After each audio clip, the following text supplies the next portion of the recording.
দেশে বিদেশে অনলাইনে সংযুক্ত সেনা, নৌ ও বিমান বাহিনীর সকল অফিসার্স, জেসিও এবং সকল পর্যায়ের সদস্যবৃন্দ, আসসালামু আলাইকুম। প্রতিরক্ষা এবং প্রধানমন্ত্রী হিসাবে শুধুমাত্র দায়িত্ব পালনের অংশ হিসেবেই নয়, বরং একজন গর্বিত শহীদ সেনা এবং মুক্তিযোদ্ধা পরিবারের সদস্য হিসাবে আজকের এই অনুষ্ঠানে আপনাদের সামনে উপস্থিত হতে পেরে আমি অত্যন্ত আনন্দিত। আজকের এই ধরনের অনুষ্ঠান এবং এই প্রতিবেশ আমার কাছে নতুন নয়, বরং এই ধরনের অনুষ্ঠান দেখতে দেখতেই আমি বড় হয়ে উঠেছি। সুতরাং আজকের এই অনুষ্ঠানে এসে স্বাভাবিকভাবেই আমি কিছুটা নস্টালজিক। উপস্থিত সশস্ত্র বাহিনীর অফিসার্স এবং সৈনিকবৃন্দ, আমার শৈশব কৈশোরের স্মৃতির অনেকখানি দখল করে রয়েছে সশস্ত্র বাহিনীর কঠোর নিয়মানুবর্তিতা এবং দায়িত্বশীলতা। কুচকাওয়াজের শব্দ আর বিউগলের সুর আমার অতি পরিচিত। সেনা পরিবেশেই আমি আমার পিতা, মাতা এবং আমার একমাত্র ছোট ভাইয়ের সঙ্গে বেড়ে উঠেছি। আজ আমি আপনাদের সামনে সেনা নিবাসে এই দরবারে যখন দাঁড়িয়েছি, তখন আমার মা, বাবা, একমাত্র ভাই আর আমাদের মাঝে নেই। এমনকি আমাদের সকলের স্মৃতি বিজড়িত সেনানিবাসের বাড়িটিও আমাদের কাছ থেকে কেড়ে নেওয়া হয়েছে। সেনা পরিবেশে বেড়ে ওঠার কালেই অনেক প্রিয় মুখের কথা এই মুহূর্তে আমার মনে পড়ছে আজকের এই অনুষ্ঠানে। যারা আমার বেড়ে ওঠার দিনগুলোতে আমার পরিবারের সাথে খুব কাছে থেকে সম্পৃক্ত ছিলেন, আমার বাবার কর্মজীবনে পাশে থেকে তাকে সহায়তা করেছেন, গভীর শ্রদ্ধার সঙ্গে এই মুহূর্তে তাদের কথাগুলো মনে পড়ছে, তাদেরকে আমি স্মরণ করছি গভীর শ্রদ্ধার সঙ্গে। উপস্থিত সশস্ত্র বাহিনীর অফিসার্স এবং সৈনিকবৃন্দ, এই অনুষ্ঠানের শুরুতেই আমি শ্রদ্ধা ভরে স্মরণ করছি স্বাধীনতার ঘোষক শহীদ রাষ্ট্রপতি জিয়াউর রহমানকে, যিনি বাংলাদেশের স্বাধীনতার ঘোষণা দিয়েছিলেন। স্বাধীনতার ঘোষণা দিয়েই ক্ষান্ত থাকেননি। তৎকালীন সেনা কর্মকর্তা, সদস্য এবং মুক্তিকামী জনগণকে সঙ্গে নিয়ে বাংলাদেশের স্বাধীনতা অর্জনের যুদ্ধে ঝাঁপিয়ে পড়েছিলেন।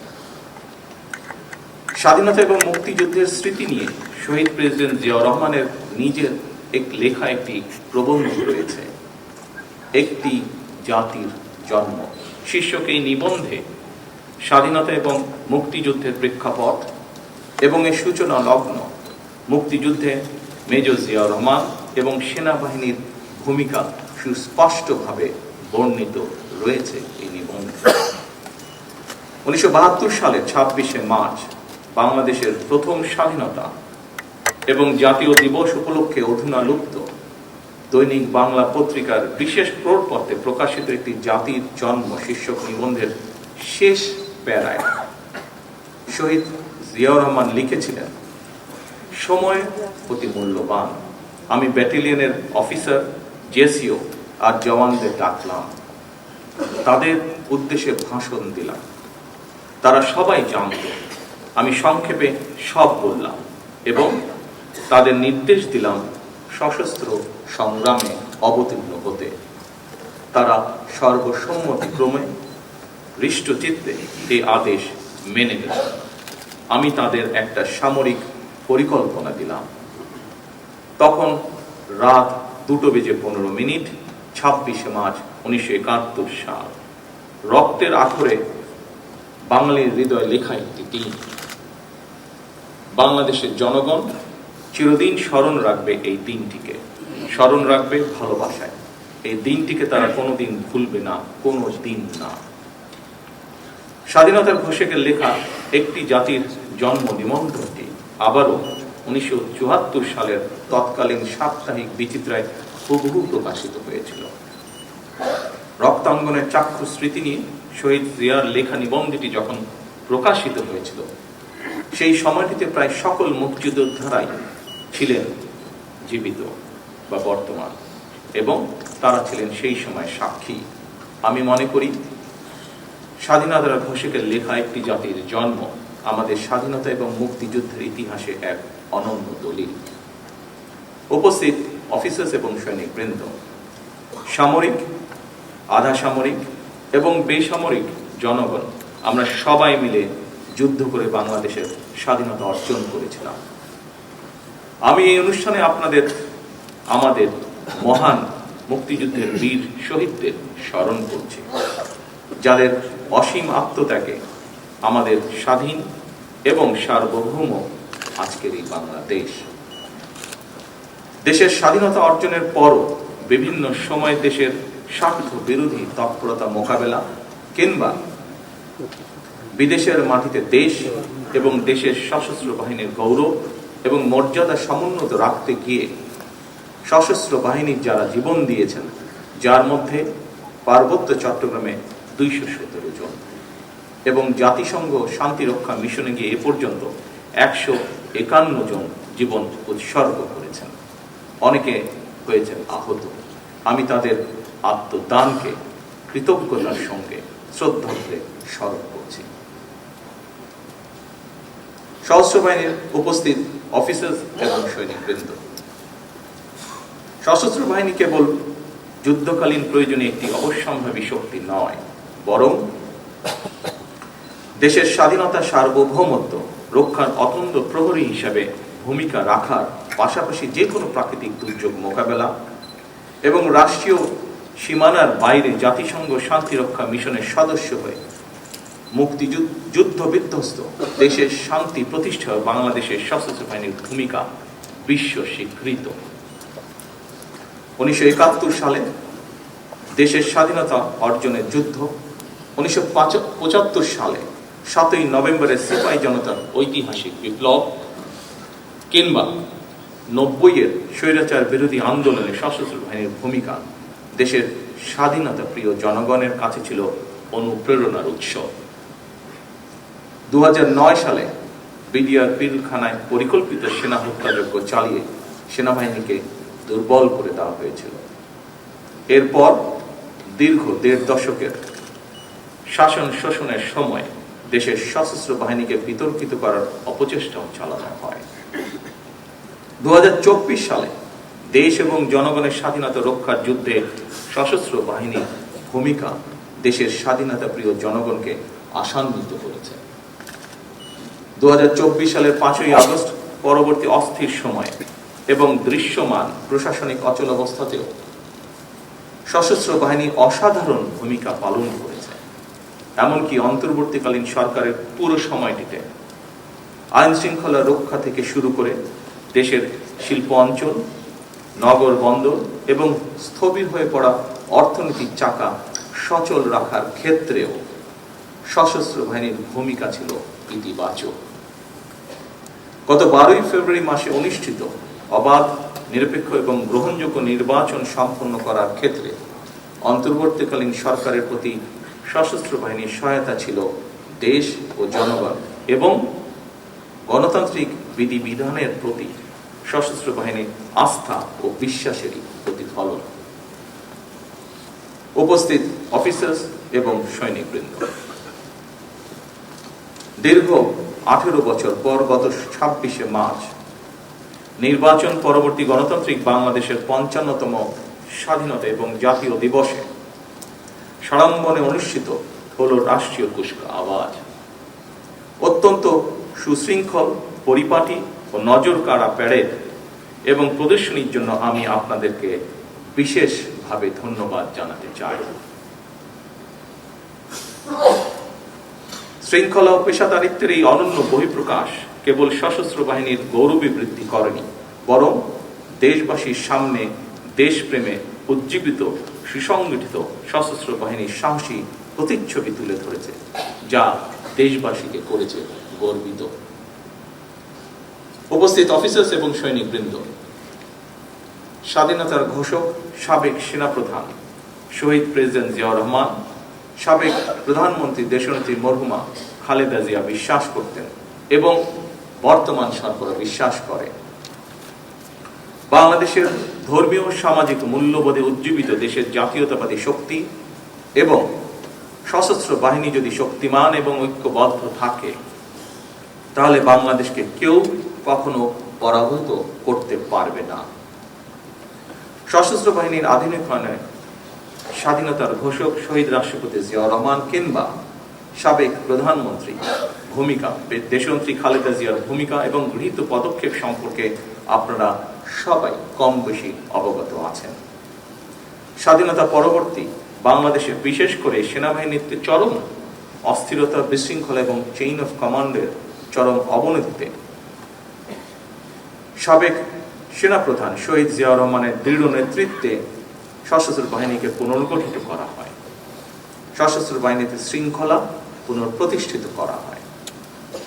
সেনাবাহিনী পুনর্গঠনের অংশ হিসাবে ভূ রাজনৈতিক বাস্তবতা বিবেচনায় শহীদ প্রেসিডেন্ট জিয়াউর রহমান পৃথক 5টি পদাতিক ব্রিগেডকে রূপান্তর করে 5টি পূর্ণাঙ্গ পদাতিক ডিভিশন গঠন করেন।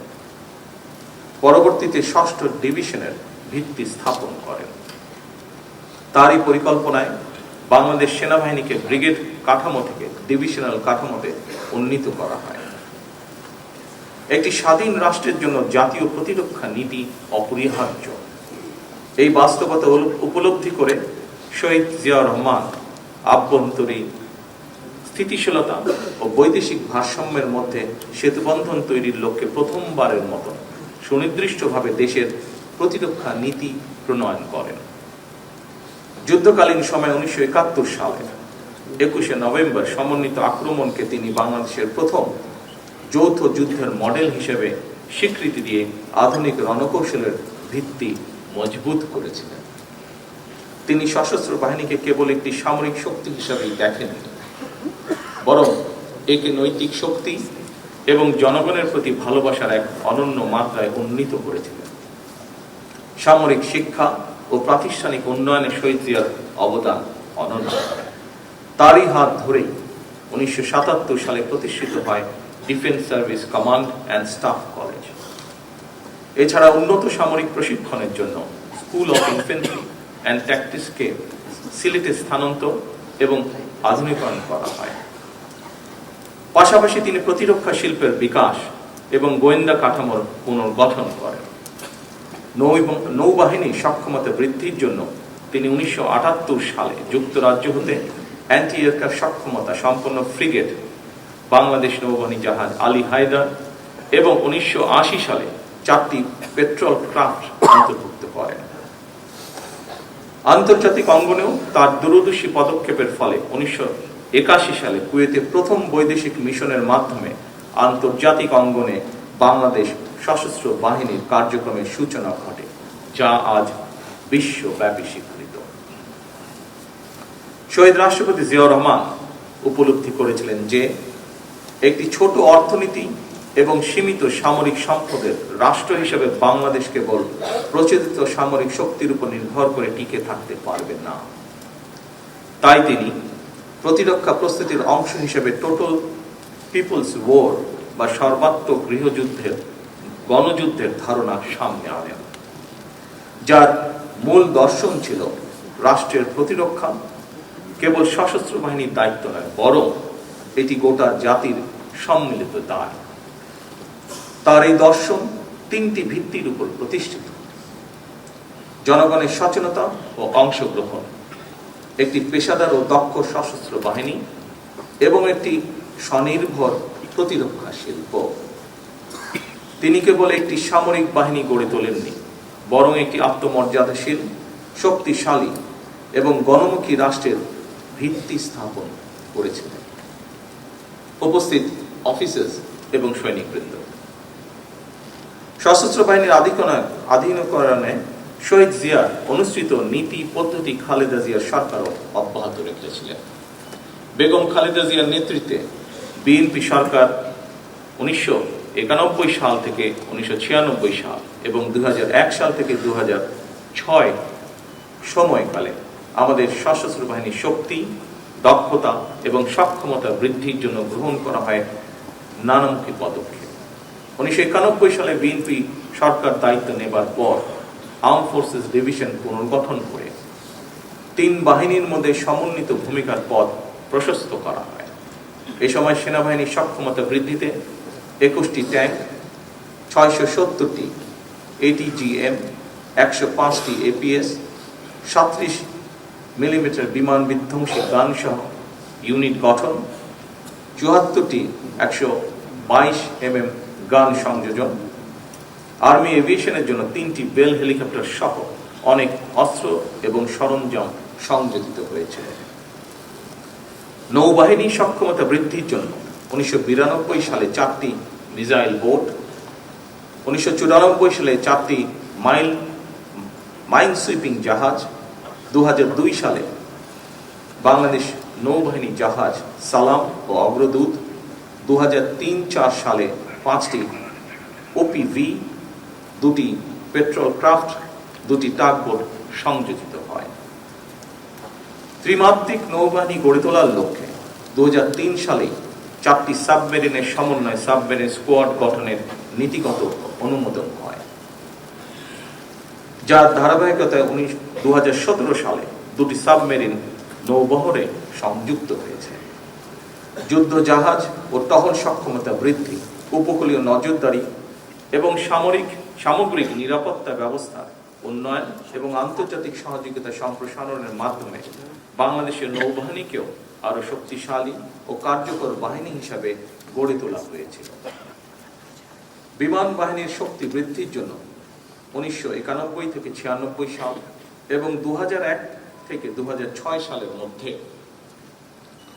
15টি Mi-17 হেলিকপ্টার, 22টি F-6 যুদ্ধ বিমান, 8টি L-39ZA যুদ্ধ বিমান, 12টি T-37B যুদ্ধ বিমান, একটি N-32 পরিবহন বিমান এবং 26টি PT-6 প্রাইমারি প্রশিক্ষণ বিমান ক্রয় করা হয়েছিল। একই সাথে বগুড়া ও মৌলভীবাজার রাডার ইউনিটের মাধ্যমে বিমান বাহিনীর রাডার নেটওয়ার্ককে করা হয়েছিল শক্তিশালী। 101 বিশেষ ফ্লাইং ইউনিট স্থাপন করা হয়েছিল, যার মাধ্যমে আকাশ সীমা পর্যবেক্ষণ ও প্রতিরক্ষা ব্যবস্থাকে করা হয়েছিল আরো শক্তিশালী। এই সমস্ত পদক্ষেপের ফলে বাংলাদেশ বিমান বাহিনী ধীরে ধীরে আরো শক্তিশালী, কার্যকর এবং জাতীয় নিরাপত্তার জন্য অপরিহার্য বাহিনী হিসেবে আত্মপ্রকাশ করেছে। উপস্থিত সশস্ত্র বাহিনীর অফিসার্স এবং সৈনিকবৃন্দ, আপনারা অবশ্যই অবগত আছেন সশস্ত্র বাহিনীকে মডার্নাইজ করার জন্য ফোর্সেস গোলের প্রাথমিক ধারণা ও কাজ 2003 সালের থেকে বেগম খালেদা জিয়ার সময় থেকেই শুরু হয়েছে। আধুনিক প্রযুক্তি নির্ভর এবং দক্ষতা বৃদ্ধির জন্য সশস্ত্র বাহিনীর সদস্যদের উন্নত প্রশিক্ষণ, সেনা সদস্যদের কল্যাণমূলক উদ্যোগ এবং নতুন ও উন্নত অস্ত্র সংযোজনের মাধ্যমে বাহিনী সমূহের সাংগঠনিক কাঠামো পুনঃসংগঠিত করা হয়েছিল। একই ধারাবাহিকতায় 2002 সালের 10ই জানুয়ারি প্রথমবারের মতো military institute of science and technology MIST সম্প্রসারণ করে বেসামরিক শিক্ষার্থীদের জন্য ভর্তির দ্বার উন্মুক্ত করা হয়েছিল। পাশাপাশি ক্যান্টনমেন্ট পাবলিক স্কুল সমূহের প্রসার, ফেনী ও জয়পুরহাট গার্লস ক্যাডেট কলেজ স্থাপন সহ অন্যান্য ক্যাডেট কলেজগুলো সমূহের সংস্করণ ও মডার্নাইজেশনের উদ্যোগ গ্রহণ করা হয়েছিল, যা শুধু সশস্ত্র বাহিনীর সাংগঠনিক শক্তি বৃদ্ধি নয়, বরং একটি জ্ঞানভিত্তিক, প্রযুক্তিমুখী, পেশাদার এবং সুসংগঠিত বাহিনী হিসাবে বাংলাদেশের গুরুত্বপূর্ণ ভূমিকা রেখেছে। জাতিসংঘ শান্তিরক্ষা মিশনে বাংলাদেশের অংশগ্রহণকে বিএনপি সরকার এক নতুন উচ্চতায় নিয়ে গিয়েছিল। কুয়েত, হাইতি, রুয়ান্ডা ও অ্যাঙ্গোলা সহ বিভিন্ন মিশনে সশস্ত্র বাহিনী তথা আপনাদের অভাবনীয় সাফল্য আজ বিশ্বজুড়ে বাংলাদেশের ভাবমূর্তিকে করেছে উজ্জ্বল। এছাড়াও বেগম খালেদা জিয়া সেনা সদস্যদের কল্যাণে প্রতিটি সেনানিবাসে আবাসন উন্নয়ন ও সিএমএইচের আধুনিকরণকে সর্বোচ্চ গুরুত্ব দিয়েছিলেন। সশস্ত্র বাহিনীর স্বাধীনতা সার্বভৌমত্ব রক্ষার অত্যন্ত প্রহরী, এটি মরহুমা খালেদা জিয়া মনে প্রাণে বিশ্বাস করতেন। আর সে কারণেই আমরা দেখেছি, দেশবাসী দেখেছে, 2025 সালের 21শে নভেম্বর প্রচন্ড অসুস্থতা সত্ত্বেও জীবনের ঝুঁকি নিয়ে হুইল চেয়ারে করে তিনি সেনানিবাসে উপস্থিত হয়েছিলেন। তার সেদিন সেনানিবাস থেকে ফিরে যাওয়ার পরে একদিন পরেই তিনি হসপিটালে অ্যাডমিট হয়েছিলেন এবং সেখান থেকে তিনি আর ফিরে আসেন। এবং এটি ছিল তার জীবনের সর্বশেষ অনুষ্ঠান। এর মাধ্যমে সশস্ত্র বাহিনী এবং প্রিয় বাংলাদেশের প্রতি বেগম খালেদা জিয়ার নিখাদ ভালোবাসা প্রতিফলিত হয়ে উঠেছিল। উপস্থিত সশস্ত্র বাহিনীর প্রিয় কর্মকর্তা এবং সদস্যবৃন্দ, সশস্ত্র বাহিনী কোনো নির্দিষ্ট ব্যক্তি, পরিবার কিংবা দলের সম্পত্তি নয়। সশস্ত্র বাহিনী একটি স্বাধীন রাষ্ট্রের শক্তি এবং মর্যাদার প্রতীক।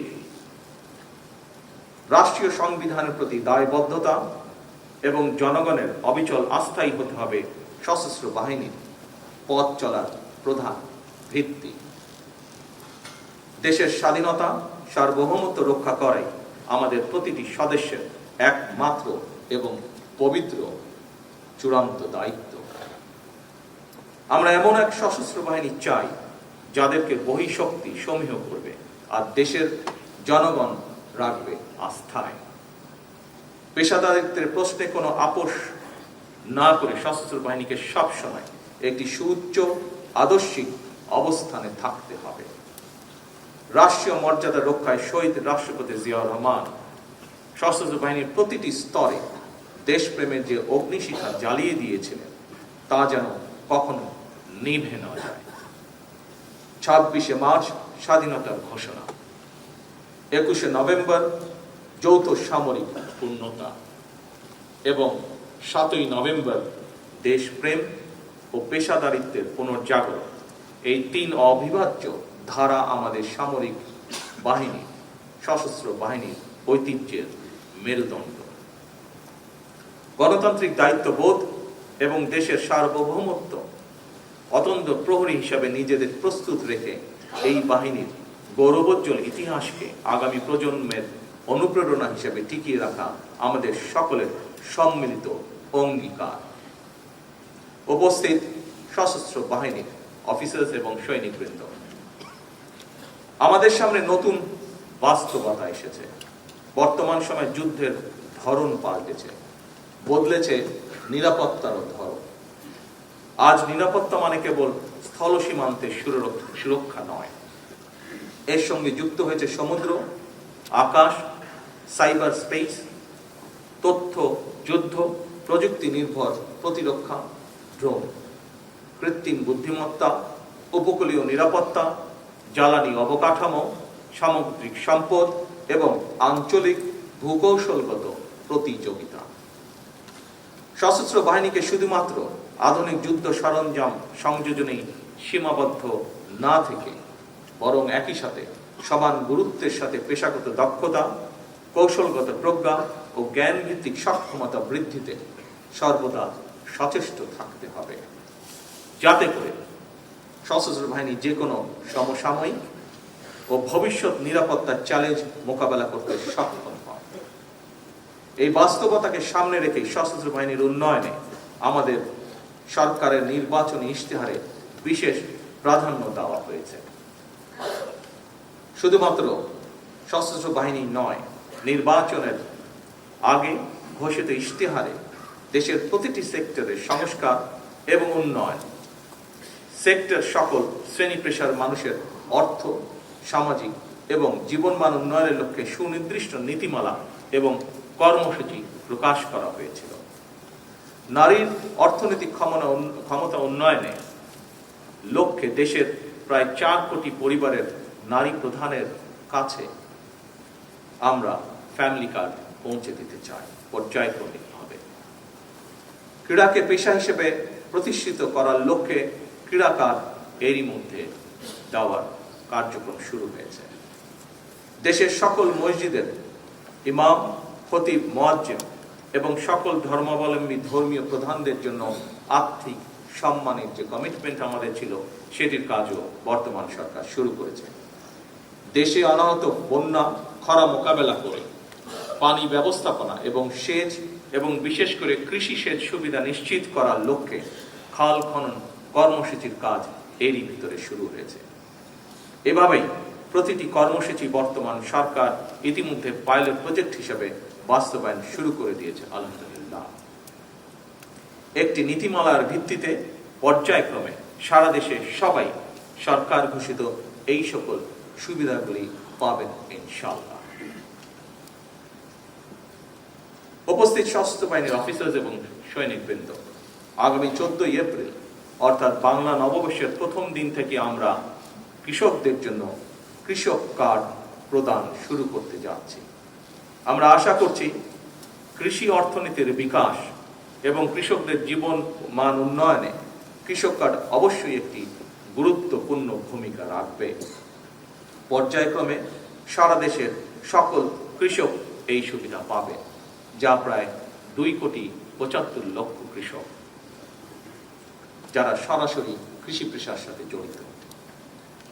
এছাড়া বর্তমান সরকার কৃষি ও মৎস্য খাতে 10,000 টাকা পর্যন্ত কৃষি ঋণ সুদ সহ মওকুফ করেছেন। এতে করে প্রায় 12 লক্ষ কৃষক সরাসরি উপকৃত হয়েছেন। বিশ্বের বিভিন্ন দেশে প্রায় 1.5 কোটি প্রবাসী বাংলাদেশী রয়েছেন। বর্তমান সরকার তাদের জন্য প্রবাসী কার্ড প্রদানের সিদ্ধান্ত গ্রহণ করেছে, যা পর্যায়ক্রমিকভাবে বাস্তবায়ন করা হবে। শুধুমাত্র আর্থ সামাজিক কর্মসূচি নয়, রাষ্ট্র মেরামতের লক্ষ্যে বিএনপি সরকার জুলাই সনদ স্বাক্ষর করেছিল। যেভাবে সনদ স্বাক্ষর করা হয়েছে, বর্তমান সরকার স্বাক্ষরিত সনদের প্রতিটি দফা যথাযথভাবে বাস্তবায়ন করতে বদ্ধপরিকর। আমাদের এসব কাজ করার উদ্দেশ্য হচ্ছে, বর্তমান সরকার বিশ্বাস করে দেশের স্বাধীনতা, সার্বভৌমত্ব নিরাপদ এবং সমন্বিত রাখতে শক্তিশালী সশস্ত্র বাহিনীর পাশাপাশি দেশের নাগরিকদের রাজনৈতিক এবং অর্থনৈতিক ক্ষমতা উন্নয়ন নিশ্চিত থাকা জরুরি। বর্তমান সরকার সশস্ত্র বাহিনীকে আরো শক্তিশালী করতে চায়। আমাদের সরকারের ভিশন হলো একটি আধুনিক, প্রযুক্তি নির্ভর এবং দ্রুত প্রতিক্রিয়াশীল সমন্বিত বাহিনী গড়ে তোলা। আমরা এমন সক্ষমতা অর্জন করতে চাই যা কেবল সীমান্ত রক্ষায় সীমাবদ্ধ থাকবে না, বরং আমাদের ক্রেডিবল ডিটারেন্স, সম্ভাব্য প্রতিপক্ষকে আমাদের উপরে আক্রমণ করার চিন্তা থেকে নিরুৎসাহিত করবে। আজ এবং আগামীর বৈশ্বিক চ্যালেঞ্জ সামনে রেখে জনস্বার্থ ও সার্বভৌমত্ব রক্ষায় আমরা প্রতিরক্ষা নীতিকে সম্পূর্ণভাবে ঢেলে সাজাতে চাই। সেনা, নৌ ও বিমান বাহিনীকে আরো দ্রুত প্রতিক্রিয়াশীল এবং সমন্বিত ক্ষমতা সম্পন্ন বাহিনী হিসাবে গড়ে তুলতে চাই। দেশের প্রতিরক্ষা ব্যবস্থাকে আমরা এমনভাবে উন্নত করতে চাই যাতে জাতীয় সার্বভৌমত্ব রক্ষায় একটি বিশ্বাসযোগ্য এবং কার্যকর প্রতিরোধ ক্ষমতা গড়ে ওঠে। আমরা এমন একটি আধুনিক জাতীয় নিরাপত্তা কৌশল ও প্রতিরক্ষা নীতি প্রণয়ন করতে চাই যা বাংলাদেশের বাস্তবতা, জাতীয় স্বার্থ এবং ভবিষ্যৎ হুমকিকে সামনে রেখে আমাদের নিরাপত্তা নিশ্চিন্তা হবে বাংলাদেশ কেন্দ্রিক, জনগণ কেন্দ্রিক এবং অবশ্যই রাষ্ট্রীয় মর্যাদা কেন্দ্রিক। সম্মানিত উপস্থিত অফিসার্স এবং সৈনিকবৃন্দ, আপনারা নিঃসন্দেহে অবগত আছেন সশস্ত্র বাহিনীকে আধুনিকরণের জন্য ফোর্সেস গোলের প্রাথমিক ধারণা এবং কার্যক্রম 2003 সালে বেগম খালেদা জিয়ার সরকারের শাসনামলে শুরু হয়েছিল। আমাদের লক্ষ্যের কোনো পরিবর্তন হয়নি। আমরা এমন একটি সেনাবাহিনী গড়ে তুলতে চাই যা হবে স্মার্ট, প্রযুক্তি নির্ভর, দ্রুত প্রতিক্রিয়াশীল ও যুগোপযোগী, যেখানে আমাদের ফাইটিং আর্মস হবে আধুনিক, সজ্জিত ও উচ্চশিক্ষিত, ম্যানুভার সক্ষম এবং দ্রুত মোতায়েনযোগ্য। একই সঙ্গে আমাদের গোলন্দাজ শক্তিকে আরো নির্ভুল, দূরপাল্লার ও প্রযুক্তি নির্ভর এবং আকাশ প্রতিরক্ষা ব্যবস্থাকে আধুনিক, বহুমাত্রিক ও কার্যকর করে গড়ে তোলা হবে। আমরা ড্রোন টেকনোলজি, স্যাটেলাইট নজরদারি এবং ইলেকট্রনিক যুদ্ধের সক্ষমতা বৃদ্ধির মাধ্যমে আমাদের প্রতিরক্ষা ব্যবস্থাকে অবেধ্য করে গড়ে তুলতে চাই। সাইবার সক্ষমতা বৃদ্ধির মাধ্যমে বাহিনীর ডিজিটাল নিরাপত্তা ও ডেটা ইন্টিগ্রিটি নিশ্চিত করতে চাই আমরা। সেই সাথে আমরা আধুনিক ও স্মার্ট সমরাস্ত্র যুক্ত করার মাধ্যমে সেনাবাহিনীর সক্ষমতাকে অন্য উচ্চতায় আমরা নিয়ে যেতে চাই। নৌ নিরাপত্তাকে আমাদের সরকার বিশেষ গুরুত্ব দিচ্ছে। বঙ্গোপসাগর, সমুদ্র পথ, সামুদ্রিক সম্পদ, ব্লু ইকোনমি বা সুনীল অর্থনীতি, উপকূলীয় প্রতিরক্ষা এবং সামুদ্রিক যোগাযোগ নিরাপদ রাখা আমাদের সরকারের অন্যতম প্রধান জাতীয় অগ্রাধিকার। আমাদের বিশাল সমুদ্র সীমা এবং সুনীল অর্থনীতি সুরক্ষা নিশ্চিত করতে সেনাবাহিনীকে একটি শক্তিশালী ব্লু ওয়াটার নেভি হিসেবে গড়ে তুলতে চাই আমরা, যেখানে আধুনিক ফ্রিগেট, সাবমেরিন এবং অত্যাধুনিক সোনার ও রাডার সিস্টেমের সমন্বয়ে আমাদের সামুদ্রিক সার্বভৌমত্ব হবে সুসংহত। বিমান প্রতিরক্ষা নজরদারি, দ্রুত মোতায়েন, আকাশ সীমা সুরক্ষা এবং প্রযুক্তি ভিত্তিক সক্ষমতা বৃদ্ধির জন্য বিমান বাহিনীর মডার্নাইজেশন অব্যাহত রাখতে চাই আমরা। আকাশ সীমা রক্ষায় অত্যাধুনিক মাল্টিরোল যুদ্ধ বিমান সংযোজন এবং বহুস্তরীয় সমন্বিত বিমান প্রতিরক্ষা ব্যবস্থা স্থাপন করে আমাদের বিমান বাহিনীকে একটি নতুন উচ্চতায় নিয়ে যাওয়ার প্রত্যয় আজকের এই অনুষ্ঠানে আমি ব্যক্ত করছি। তিন বাহিনীর মধ্যে আধুনিক জয়েন্ট অপারেশন নীতি এবং C4I অর্থাৎ কমান্ড, কন্ট্রোল, কমিউনিকেশন, কম্পিউটার্স এবং ইন্টেলিজেন্স সিস্টেমের আধুনিকায়ন আমাদের যে কোনো সংকটকালীন মুহূর্তে দ্রুত সিদ্ধান্ত গ্রহণ ও কার্যকর মোতায়েন নিশ্চিত করবে। সেই সাথে সীমিত সম্পদের সর্বোচ্চ ব্যবহার নিশ্চিত করে আমাদের সশস্ত্র বাহিনী দেশের সার্বভৌমত্ব রক্ষা, জনগণের দুর্যোগে পাশে দাঁড়ানো এবং আন্তর্জাতিক অঙ্গনে বাংলাদেশের মর্যাদা সমুন্নত রাখতে সক্ষম হবে। একটি আত্মমর্যাদাশীল, আত্মনির্ভরশীল প্রতিরক্ষা সক্ষমতা অর্জন করতে প্রয়োজনীয় সামরিক সরঞ্জামাদি তৈরি তথা দেশীয় প্রতিরক্ষা শিল্প তোলার পরিকল্পনা আমাদের রয়েছে, যা আমি বাহিনী প্রধানদের সাথে এরই ভিতরে আলোচনা করেছি। এই পরিকল্পনায় টেকনোলজি ট্রান্সফারের মাধ্যমে নিজস্ব প্রযুক্তিতে অস্ত্র, গোলাবারুদ ও সামরিক সরঞ্জামাদি নির্মাণে সর্বোচ্চ জোর দেওয়া হবে। পরিকল্পনা সফল হলে এটি নিঃসন্দেহে আমাদের জাতীয় নিরাপত্তার পাশাপাশি প্রযুক্তি, কর্মসংস্থান এবং কৌশলগত স্বাধীনতাও বাড়াবে আমাদের। পরিকল্পনা বাস্তবায়ন করা গেলে আমরা আশা করি একটি অংশ নিজেরাই তৈরি করতে সক্ষম হব আমরা, ইনশাআল্লাহ। আন্তর্জাতিক অঙ্গনে আমাদের বাহিনীর গৌরবোজ্জ্বল ভাবমূর্তি বজায় রাখা হবে আমাদের অগ্রাধিকার।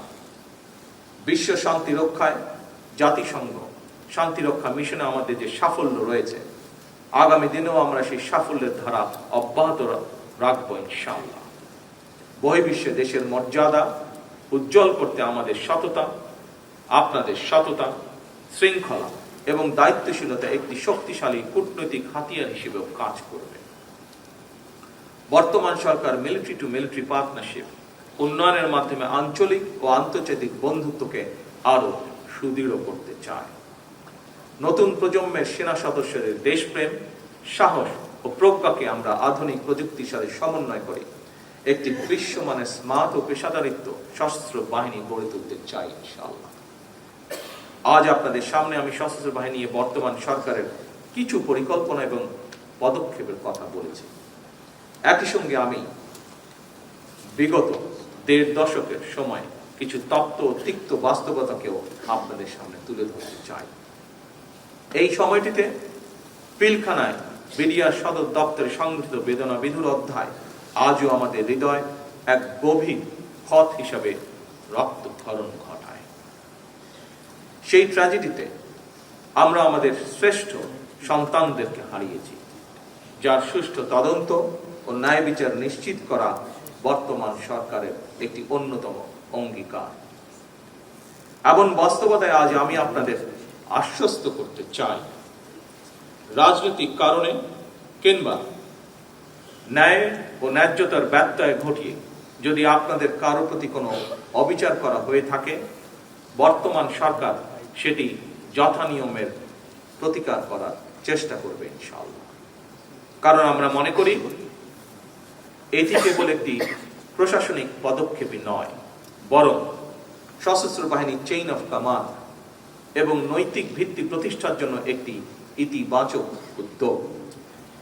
আগামীতে আর কেউ কখনো অনিয়মের শিকার হবেন না, এটা আমাদের সরকারের প্রতিশ্রুতি ইনশাআল্লাহ।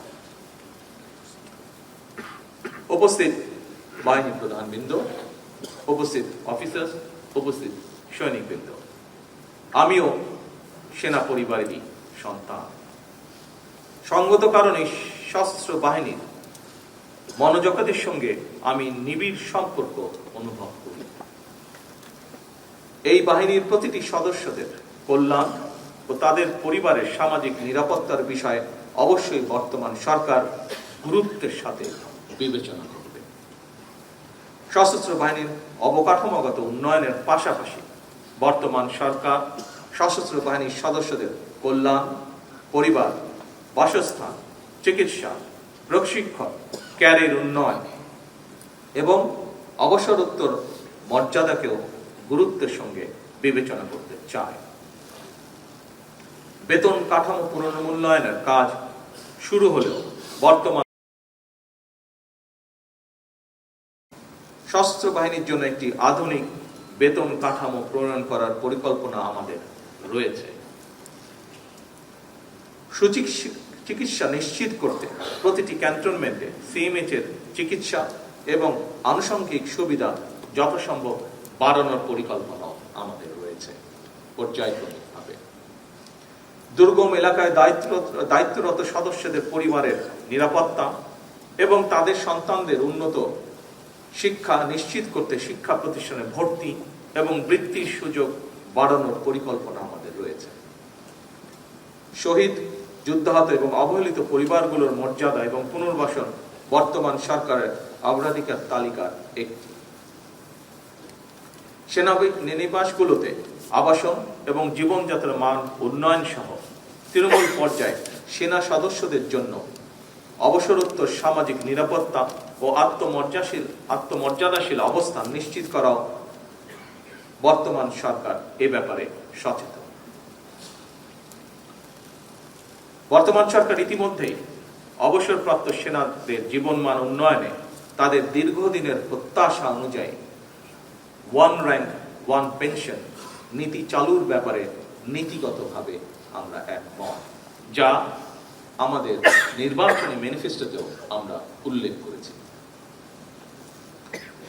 উপস্থিত সশস্ত্র বাহিনীর অফিসার এবং সৈনিকবৃন্দ, এবার আমি আপনাদের সামনে কিছু কৌশলগত দিক নির্দেশনা রাখতে চাই। আপনারা সংবিধান, শপথ, শৃঙ্খলা এবং কমান্ডের প্রতি অবিচল থাকবেন।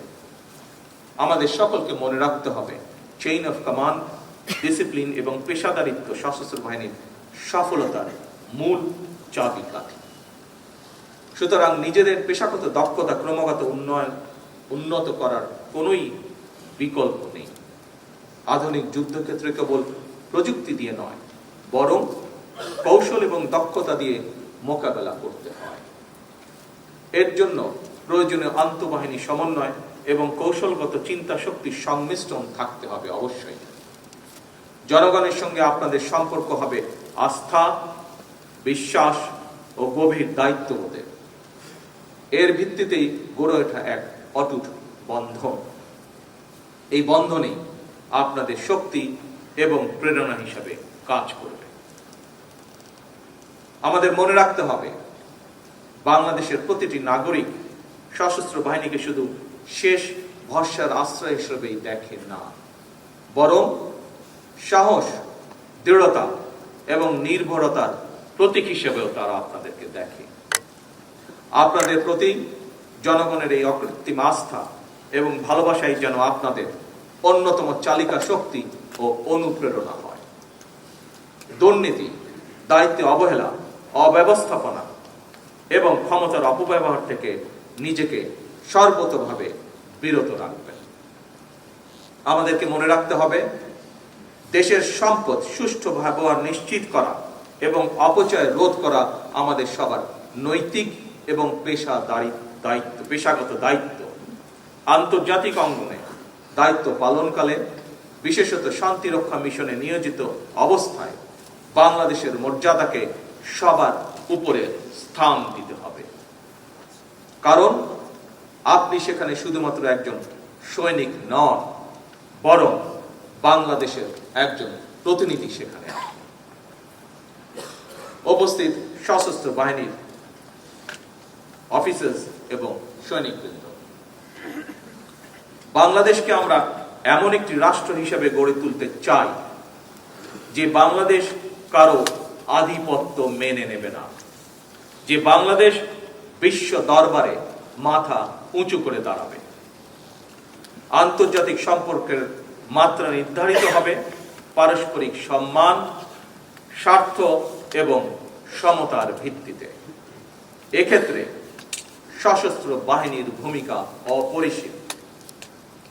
আপনারা যদি আধুনিক, সুশৃঙ্খল এবং পেশাদার হন, দেশপ্রেমে অনড় থাকেন, তাহলে বাংলাদেশ আরো নিরাপদ হবে, আরো মর্যাদাশীল হবে। আমি আপনাদের আশ্বস্ত করে বলতে চাই, সশস্ত্র বাহিনীকে আমরা একটি আধুনিক ও সময় উপযোগী বাহিনী হিসাবে গঠন করতে বদ্ধপরিকর। আপনাদের প্রাপ্য সম্মান, পেশাগত মর্যাদা এবং কল্যাণ নিশ্চিত করতে আমাদের সরকার সর্বদা দায়িত্বশীল থাকবে ইনশাআল্লাহ। একই সঙ্গে আমি আপনাদের কাছ থেকে প্রত্যাশা করি, আপনারা দল মতের ঊর্ধ্বে থেকে কেবল বাংলাদেশকে ধারণ করবেন।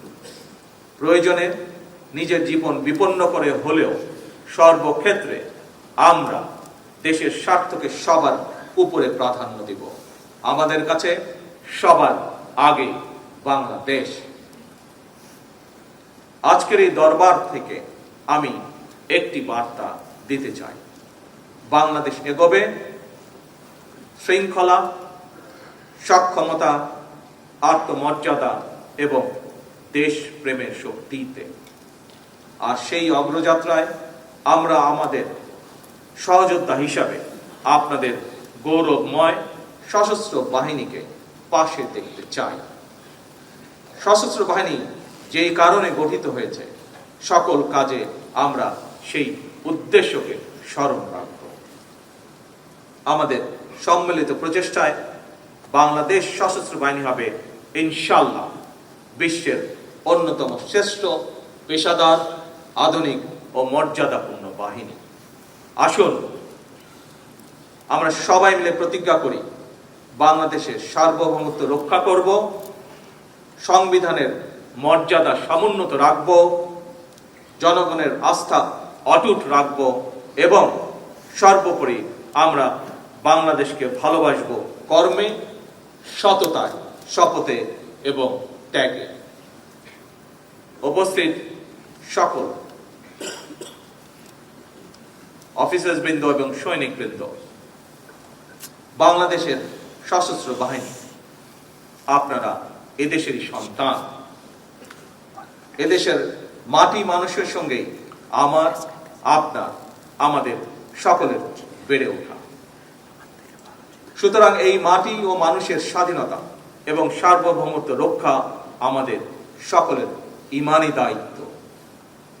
আমি গভীরভাবে উপলব্ধি করি, একজন সৈনিকের জীবন দেশের আরো ৮-১০ জন সাধারণ নাগরিকের মতো নয়, কিংবা সাধারণ একটি চাকুরি নয়। সৈনিক জীবন একটি বিশাল ত্যাগের নাম। এটি একটি পবিত্র শপথ এবং দেশের স্বার্থে প্রাণ উৎসর্গ করার এক চরম সংকল্প। সেই কাজটি আপনারা সাহসের সঙ্গে করছেন।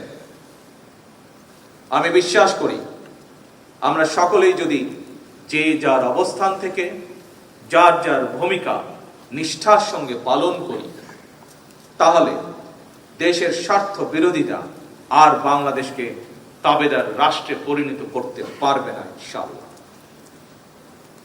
আমরা যদি একটি সমৃদ্ধ এবং স্বনির্ভর দেশ গড়তে পারি, তাহলে আমরা সবাই ভালো থাকবো ইনশাআল্লাহ। সবাই মিলে ভালো থাকার জন্য একটি গণতান্ত্রিক মানবিক বাংলাদেশ প্রতিষ্ঠার লক্ষ্যেই বর্তমান সরকার কাজ করে যাচ্ছে। আমরা সকলে ঐক্যবদ্ধ থাকলে, সকলে দেশের স্বার্থে থাকলে ইনশাআল্লাহ আমরা অবশ্যই বাংলাদেশকে আমাদের কাঙ্ক্ষিত বাংলাদেশ, প্রত্যাশিত বাংলাদেশ হিসেবে গড়ে তুলতে সক্ষম হব ইনশাআল্লাহ। মহান আল্লাহ আমাদের সহায়। আল্লাহ হাফেজ। বাংলাদেশ জিন্দাবাদ।